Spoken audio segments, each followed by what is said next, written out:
हैं कि ऐसे एनालिसिस हम कैसे कंडक्ट कर सकते हैं एनसिस पे। इसके लिए हम सबसे पहले वर्कबेंच ओपन करेंगे, जिसमें स्टैटिक स्ट्रक्चरल को क्लिक करके ड्रैग करके हम एक system, stand alone system create करेंगे। उसके बाद हम ज्योमेट्री पे डबल क्लिक करके स्पेस क्लेम नाम का 3D डिज़ाइनिंग सॉफ्टवेयर ओपन करेंगे। अगर आपका स्पेस क्लेम के अलावा और कुछ भी ओपन होता है, please notify me, I will tell you how to correct it. ये हमारा स्पेस क्लेम का लेआउट है, जिसमें हम अभी स्केचिंग प्लेन पे हैं। इसके लिए हमें सबसे पहले टॉप व्यू को सिलेक्ट करना पड़ेगा, जिस पे हम वाई एक्सेस पे क्लिक करेंगे या फिर वी बटन दबाएंगे तो भी हो सकता है। रेक्टेंगल टूल को चूज़ करके हम एक स्क्वायर बनाएंगे, जिसे हम बाद में पुल करेंगे। ध्यान रहे आपको अपना क्लिक करके छोड़ना नहीं है, आपको यहाँ पे 100 mm टाइप करना है। फिर आप टैब बटन दबा के दूसरे साइड पे जा सकते हो, जहाँ पे आप फिर से 100 डालेंगे। आपका एक स्क्वायर बन के रेडी है। अब आप स्केच एडिटिंग को एंड करेंगे ऊपर। थोड़ा सा आप इसको टिल्ट करेंगे, ठीक है, मिडिल माउस बटन को प्रेस करके, ताकि हमें पुल करने में सहूलियत हो। ऊपर आपको पुल का ऑप्शन मिल जाएगा, जिससे कि आप इसे 3 डायमेंशन में एक्सट्रूड कर सकते हो या पुल कर सकते हो। इसके लिए हम उस सरफेस को क्लिक करेंगे और 1000 mm, जैसे आप देख सकते हैं ब्लू कलर का बन के आ रहा है, आपको बस 1000 अपने कीबोर्ड से टाइप कर देना है और एंटर कर देना है। आपका एक 100 बाई 100 बाई 1000 का बीम बन के अब रेडी है। अब हम बात करेंगे मेशिंग और बाउंड्री कंडीशंस की। मेश शुरू करने से पहले सबसे ज़रूरी होता है कि जो आपने ज्योमेट्री बनाई है उसे आप अपडेट करो। उसके लिए हम राइट क्लिक करेंगे और अपडेट के ऑप्शन को चूज़ करेंगे।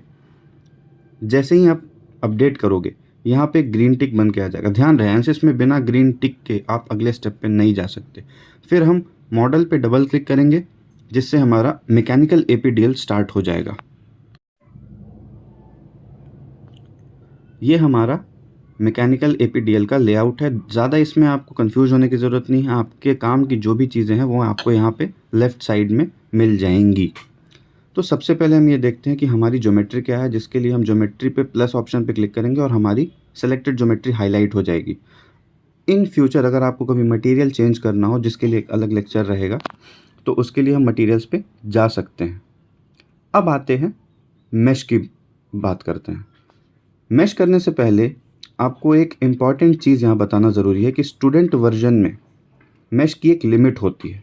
जैसा कि आप यहाँ देख सकते हैं कि 1,28,000 नोट्स पर एलिमेंट्स पे ही एनसिस का स्टूडेंट वर्जन काम करता है। अदरवाइज़ उससे ऊपर अगर गया तो आपको दिक्कत हो सकती है। तो हम जनरेट पे क्लिक करेंगे और डिफ़ॉल्ट साइज़ पे हम मेश कर देंगे। ये क्या है, ये क्या सारी चीज़ें, अभी आप इसको छोड़ दो। अब बस इतना समझो कि जनरेट मेश करके आप मेश को जनरेट कर सकते हैं। हम पहले यहाँ 5 mm पे करेंगे और देखेंगे कि ये मेश कितना फाइन हो रहा है और कितने एलिमेंट्स जा कितने रहे हैं, ताकि हम उस हिसाब से एडजस्ट कर सकें। तो यहाँ पे 5 mm पे मेश हो चुका है जनरेट, और अब हमें देखना है कि कितने एलिमेंट्स या फिर कितने नोट्स हैं। तो हम स्टैटिस्टिक्स पे क्लिक करेंगे। यहाँ पे आप देख सकते हैं 3,45,000 नोट्स। कोशिश करिए कि मोटा मोटी आप इसे नोट्स को 1,00,000 से कम कर सकें। तो इसके लिए हम एलिमेंट की साइज़ को बढ़ाएंगे, और अभी हमने यहाँ 10 mm कर दिया। ऊपर जाके जनरेट पे क्लिक करेंगे। अब यहाँ पे आप देख सकते हैं कि नोट्स 46,000 हो चुके हैं, जो कि एक्सेप्टेबल है। अब हम आगे आएंगे अपने सबसे इम्पॉर्टेंट पार्ट, बाउंड्री कंडीशंस पे। बाउंड्री कंडीशंस हम कैसे एंटर करते हैं? हम स्टैटिक स्ट्रक्चरल पे राइट क्लिक करेंगे और उसके बाद आपको वहाँ पे इंसर्ट का ऑप्शन मिलेगा, जिसमें आप देख सकते हो कि कितने सारे बाउंड्री कंडीशंस के ऑप्शंस दे रखे हैं। अभी यहाँ हमें सबसे पहले एक फिक्स्ड सपोर्ट एंटर करना है, जिसमें बीम का एक एंड फिक्स्ड होगा। तो ये आपसे पूछेगा, जैसे आप देखोगे ये ऊपर आ जाएगा, तो आपसे सबसे पहले पूछेगा भाई किस ज्योमेट्री को आपको फिक्स करना है। वो हम मॉडल में जाके और सिंपली एक फेस पे क्लिक करके और ज्योमेट्री सिलेक्शन में अप्लाई करके ऐड कर देंगे। आप देख सकते हो ऊपर ग्रीन टिक आ गया है। इसके बाद हम लोड एंटर करेंगे, जिसका तरीका सिमिलर है। इंसर्ट में जाके हमें फोर्स को क्लिक करना है। सिमिलरली ये आपसे पूछेगा कि भाई किस फेस पे फोर्स लगाना है, पहले तो ये बताओ। तो आपको मॉडल में जाके सबसे पहले अपना वो फेस चूज़ कर लेना है। जैसे ही आप फेस चूज़ करके अप्लाई करोगे, वो फेस को मान लेगा कि भाई इस पे लोड लगना है। अब भाई बात आई किस डायरेक्शन में और कितना। तो भाई डायरेक्शन बताने का यहाँ 2 तरीका है, या तो कंपोनेंट या तो वेक्टर। बेटर होता है कि आप कंपोनेंट्स चूज़ करो। क्यों? क्योंकि आपके एनसिस में कंपोनेंट्स के बताने के लिए एक रेफरेंस एक्सेस हमेशा आपके सामने रहती है, जिसको आप देख सकते हो। तो यहाँ पे हमें पहले हम एक एक्सपेरिमेंटल -10 एक्स एक्सिस में हम एक लोड लेके देखते हैं कि भाई किस डायरेक्शन में एरो आ रही है। तो आप देख सकते हैं -10 ऊपर की तरफ आ रही है, जबकि हमें लोड नीचे लगाना है, ठीक है। तो हम इसको अब +10 नहीं, हम सिंपली 10 कर देंगे। 10 करते ही हमारा फोर्स डाउनवर्ड लग जाएगा। एक्स और वाई और जेड कंपोनेंट्स को हम 0 0 छोड़ देंगे। आगे कॉम्प्लिकेटेड प्रॉब्लम्स में हम सारे फोर्स को एंटर करके देखेंगे। फिक्स सपोर्ट और फोर्स डालने के बाद अब आती है उन चीज़ों की बारी जिसे हम देखना चाहते हैं, जैसे कितना डिफॉर्मेशन हो रहा है। तो उसके लिए सॉल्यूशन में जाके इंसर्ट करेंगे और वहाँ पे आपको डिफॉर्मेशन मिल जाएगा। सिमिलरली आप स्ट्रेस, स्ट्रेन सारी चीज़ें ऐड कर सकते हो। जैसे यहाँ पे अभी हम स्ट्रेस को ऐड करेंगे, इक्विवेलेंट स्ट्रेस, और स्ट्रेस इंटेंसिटी भी ऐड करेंगे। ऐसा इसलिए क्योंकि स्ट्रेस इंटेंसिटी और डिफॉर्मेशन सबसे ज़्यादा यूज़ होने वाली चीज़ें हैं। इतना करने के बाद अब सारी चीज़ें नॉर्मल कंप्यूटर गेम की तरह हो चुकी हैं। अब आपको जाके बस ऊपर सॉल्व ऑप्शन पे क्लिक कर देना है। जैसे ही आप सॉल्व पे क्लिक करोगे, आपकी यहाँ सॉल्यूशन चलने लगेगी। 2 मिनट 3 मिनट आप छोड़ दो पीछे, क्योंकि टाइम लगता है। फिर हम बात करते हैं रिजल्ट्स की। तो रिजल्ट्स हमारे सामने कुछ ऐसे खुल के आएंगे, ठीक। इसमें अगर आपको देखना हो कि डिफॉर्मेशन, इक्विवेलेंट स्ट्रेस, तो आप उसे बस जाके क्लिक कर दो, आपको पता चल जाएगा कि भाई कैसे कितना डिफॉर्मेशन या फिर कहाँ पे कैसे आया है। डिटेल में अभी सारी चीज़ें देखते हैं। आइए सबसे पहले देखते हैं कि भाई इसको व्यू करने का जो तरीका है वो क्या क्या है। तो ऊपर आपको एजेस मिल जाएगा, जहाँ पे आपके पास 4 मॉडल्स होते हैं, फिर 4 व्यूज़ होते हैं जो आप देख सकते हो। प्रेफरेबली इसमें सबसे बेटर मॉडल जो ईज़िली अंडरस्टैंडेबल है वो है शो अनडिफॉर्म्ड वायर फ्रेम, जिसमें आप मॉडल का इनिशियल वर्जन देख सकते हो और फाइनल वर्जन देख सकते हो।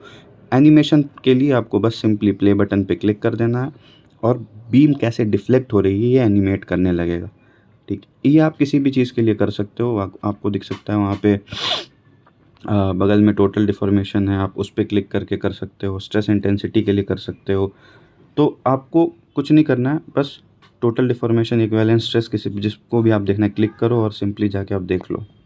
फाइंड आउट, अगर आपको ये फाइंड आउट करना है कि मैक्सिमम और मिनिमम स्ट्रेस किधर आ रहे हैं, तो आपको वहीं ऊपर में मैक्सिमम और मिनिमम करके ऑप्शन होगा, आप उस पर क्लिक करोगे तो मैक्सिमम स्ट्रेस अपने आप आ जाएगा और मिनिमम स्ट्रेस का भी पोजीशन वो अपने आप बता देगा, जिससे एक बहुत बड़ा क्वेश्चन आंसर हो जाएगा कि मैक्सिमम स्ट्रेस किस पॉइंट पे लग रहा है और मिनिमम स्ट्रेस किस पॉइंट पे लग रहा है। और जस्ट इन केस अगर आपसे कभी क्वेश्चन हो या फिर कभी डिमांड आए कि भाई इस बीम के क्रॉस सेक्शन में कैसे वेरिएशंस हो रहे हैं स्ट्रेस के, तो उसके लिए हम ऊपर देखेंगे, आपको सेक्शन प्लेन मिलेगा। उस पर आप क्लिक करके सिंपली एक सेक्शन प्लेन बना दो जिससे आपकी बीम डिवाइड हो सके। ध्यान रहे जैसे आप देख रहे हो यहाँ सामने ट्यूटोरियल में, वैसे ही बनाना है। आपको सेलेक्ट करना है और बीच से डिवाइड कर देना है। तो अब आप यहाँ पे देख सकते हो कि स्ट्रेस अंदर में कैसे वैरी कर रहा है। इसकी पिक्चर हमारे सामने क्लियरली आ गई है। उसको आप एनिमेट करके देख सकते हो, अलग अलग फ्रेम रेट्स पे एनिमेट करके देख सकते हो ज़्यादा क्लैरिटी के लिए, और किसी भी पैरामीटर के लिए देख सकते हो। अभी ये इक्विवेलेंट स्ट्रेस के लिए चल रहा है जो सामने एनिमेशन है। इसके बाद अगर हमें और सेक्शन प्लेन्स ऐड करने हो, मतलब सेक्शन प्लेन का एक अलग टैब दे रखा है नीचे, आप देख सकते हो यहाँ पे। आप किसी भी एंगल में इसे कट कर सकते हो। आपको बस सिंपली जाके सिमिलरली ऊपर सेक्शन प्लेन चूज़ कर लेना है और किसी भी डायरेक्शन में आप कट करके देख सकते हो कि ये कैसे वैरी करेगा जिस सेक्शन प्लेन पे आप कट कर रहे हो उसमें। इसके बाद हम देखेंगे कि ये एनिमेशन को हम कैसे एक्सपोर्ट कर सकते हैं। तो वहाँ आपको एनिमेशन में एक्सपोर्ट का ऑप्शन दिखाएगा। वहाँ पे आप जिस भी टाइप से MP4 GIF जिस टाइप में चाहो आप सेव कर सकते हो ना। एक जो कॉमन क्वेश्चन आता है वो ये है कि भाई इस बल्क में अंदर के किसी एक पॉइंट पे अगर आपको स्ट्रेस करना हो तो आप कैसे करोगे। तो भाई सीधी सी बात है, पहले हम सेक्शन प्लेन बनाएंगे और अंदर में किसी एक पॉइंट को आइडेंटिफाई करने के लिए हम प्रोब का ऑप्शन चूज़ करेंगे। प्रोब हमें लाइव ये बताएगा कि भाई जिस पॉइंट पे आपका कर्सर है वहाँ कितना डिफॉर्मेशन है।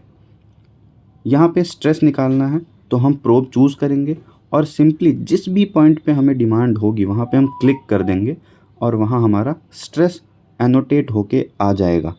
इसी तरह हम किसी भी पॉइंट पे हम आराम से चूज़ कर सकते हैं। अगले वीडियो में हम कनेक्टिंग रॉड की एनालिसिस करेंगे।